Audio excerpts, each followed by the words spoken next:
कृषि विज्ञान क्षेत्र भिवानी के द्वारा फसल अवशेष प्रबंधन पर किसान मेले का आयोजन किया गया, जिसमें चौधरी चरण सिंह हरियाणा कृषि विश्वविद्यालय के कुलपति डॉक्टर BR कंबोज मुख्य उपस्थित थे।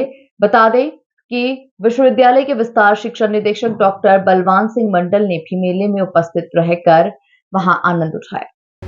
मेले में 800 से अधिक किसानों ने हिस्सा लिया, जिनमें बड़ी संख्या में महिलाएं भी शामिल थी। इस मेले में फसल अवशेष प्रबंधन से संबंधित विभिन्न महत्वपूर्ण व्याख्यान दिए गए, जिनमें किसानों को पराली न जलाने के लिए प्रेरित किया गया। किसानों को बताया गया कि वे फसल अवशेषों को जलाने के बजाय पैकेजिंग सामग्री, बायोचार, मशरूम उत्पादन के आधार आदि के रूप में उपयोग कर इसे आय का स्रोत बना सकते हैं। इसके अलावा सुपर सीडर, बेलर, मल्चर आदि जैसे आधुनिक मशीनों के उपयोग पर भी विशेष चर्चा की गई।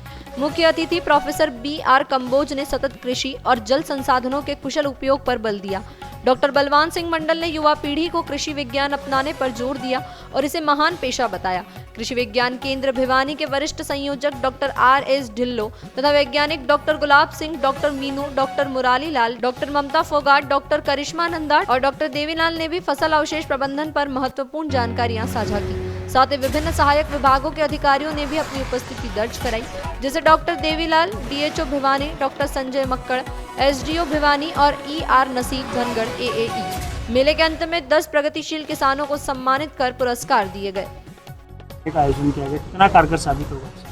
देखिए, आप देख रहे होंगे कि इतनी उत्साह है हमारे, चाहे महिला किसान हो, चाहे पुरुष किसान हो, चाहे नौजवान साथी हो, सभी इतनी बड़ी संख्या में इस मेले में आए हैं।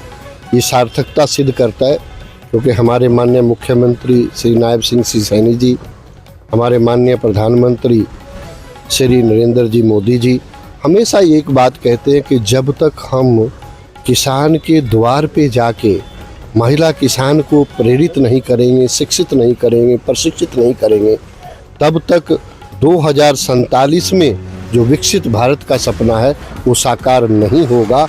और इसीलिए हर हाथ को काम मिले, हर व्यक्ति, चाहे वो गांव में रहने वाला है, शहर में रहने वाला है, नौजवान युवती है, सभी मिलकर जब कार्य करेंगे तभी हम इस भारतवर्ष को 2047 तक विकसित भारत बनाएंगे।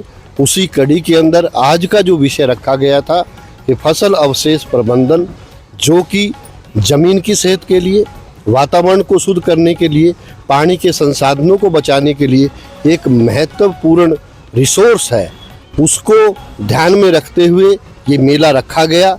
इस मेले में आपने देखा होगा कि हमने, चाहे हमारे किसानों के द्वारा कोई रोजगार स्थापित करने के लिए अच्छा कार्य किया जा रहा है, उन्होंने भी अपने उत्पाद यहाँ पे प्रदर्शित किए हैं। कृषि विज्ञान केंद्र क्या कर रहा है, उसने अपने प्रदर्शित किए हैं प्रोडक्ट्स। साथ में कृषि विभाग, बागवानी विभाग, हमारी सहयोगी संस्थाएं, सभी ने स्टॉल्स यहाँ पे लगाए हैं ताकि किसानों को शिक्षा मिल सके और उसके स्वास्थ्य की टेस्टिंग से लेके, पशुओं के आहार से लेके, फसल संबंधी जानकारी और प्रोसेसिंग के बारे में यहाँ पे किसानों को बताया गया। वैज्ञानिकों के द्वारा हर विषय पे चर्चा की गई ताकि जो अभी फसलें खड़ी हैं उनमें कौन सी कृषि क्रियाएं करनी है और जो आने वाला सीजन है उस सीजन के अंदर किस प्रकार से वो कृषि क्रियाओं को अच्छे से प्रयोग करते हुए अपनी पैदावार को बढ़ा सकते हैं, ऐसा किसानों को बताया गया है। देखिए, ये बहुत ही महत्वपूर्ण विषय है और यहाँ सभी किसान भाइयों से भी हमने बात की और सभी ने इसकी हाँ भी भरी है कि फसल अवशेष हमारी ज़मीन के लिए महत्वपूर्ण थे, हैं और रहेंगे, क्योंकि इससे ज़मीन की ताकत बढ़ती है। जब ज़मीन के ऊपर इनको रखते हैं तो पानी कम उड़ता है, पानी भी बचता है, और जब ये स्वतः ज़मीन की सतह पे गल जाते हैं तो ज़मीन की ताकतवर को भी बढ़ाते हैं। और जब ऐसा होता है तो रसायनों का हमें कम प्रयोग करना पड़ता है और हम जहर मुक्त खेती या प्राकृतिक खेती की तरफ बढ़ने में भी सहायक होता है। इसलिए मैं हर किसान भाई से, हर महिला किसान से, अपने नौजवान युवकों से, सभी से अनुरोध करना चाहूँगा कि ये फसल अवशेष हमारी ज़मीन के लिए सोना है और इनको हमें संजोए रखना है। और यदि इनको संजो के रखेंगे, इनका सदुपयोग करेंगे, इनको अच्छे से संचित करेंगे तो निश्चित रूप से ज़मीन की पैदावार बढ़ेगी, हमारे खेतों की पैदावार भी बढ़ेगी, उत्पादन खर्च में कमी आएगी और किसान का शुद्ध मुनाफा बढ़ेगा, जो कि प्रदेश और देश की तरक्की में अच्छा साबित होगा।